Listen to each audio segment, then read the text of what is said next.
The first stage impeller is enclosed by the first diffuser and the suction head, which directs the flow of liquid from the suction nozzle to the first impeller.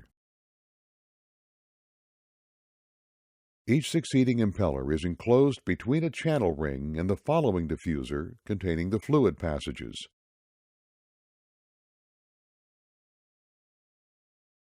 Diffusion vanes convert the energy of the process water from velocity to pressure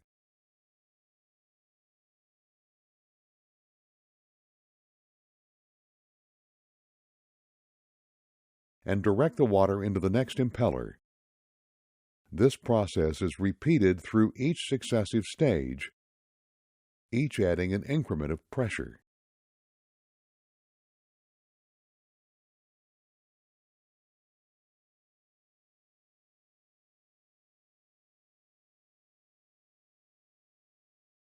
Liquid leaving the 10th stage impeller and diffuser passes into an annular space and out the discharge nozzle, placing the entire space under main discharge pressure.